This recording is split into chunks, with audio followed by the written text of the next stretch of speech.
welcome to the Accelevents video series where we'll cover everything from quick and easy event setup all the way to tips and tricks and strategies on using the Accelevents platform.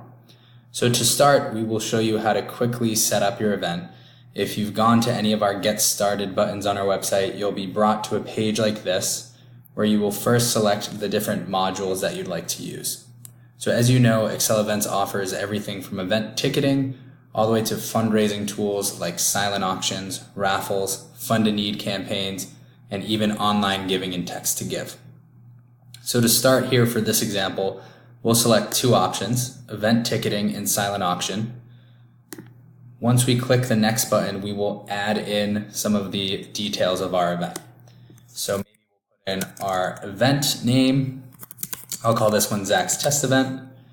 You can also edit the URL of your event. So we can call this Zach's test event as well, or we can change it to something else that you may want to use. You can choose your event start, end dates, and times, as well as if you have a location, this is something you can add. If you're running an event that is online only, or just an online fundraiser, that's an option for you as well.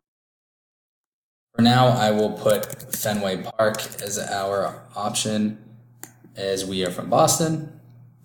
Now I'll move to the next page. Because we selected event ticketing, this is where we'll add our tickets.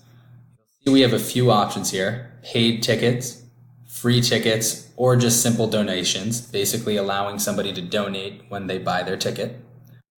For now, we'll add a paid ticket. We'll call this general admission. So you'll see we enter the names in here, enter the quantity available. You'll see as we enter this, everything saves automatically. You can also add in the price when we're at. We'll enter all this information, and then you can put anything else in here. Maybe you have an event description. So I will call this Zach's demo event. We allow you to determine if you'd like to absorb the fees for your ticketing or pass them on to your buyers. You can also put in start dates, end dates, and the number of tickets allowed per order for each of your tickets. Once you're done adding some of your tickets, we'll go to the next step. This is the event page design section. This is where you can customize the look and feel of your event, and while you're doing so, you'll see a full rendering of the event over on the right here. So you may have an event banner. If you don't want to use ours, you can have a solid color, or you can upload your own banner. You can change your headlines. You'll see this is updating up top here as I type. So we'll call it Zach's test event. That's just a headline we can change.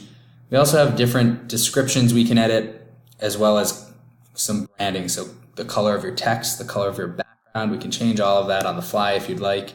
You'll see we'll get some different options here. I like the blue myself, so I'm going to switch back. Finally, we have a sponsor section you can update. You'll see all of these things update. I mentioned that we added our location in previously. This is something that will also show on the page. So once we've gone through this setup, we can click Done. And now we'll be brought to our admin panel or the manager console. This is where we can continue to set up our event or monitor the success of our event while we're live.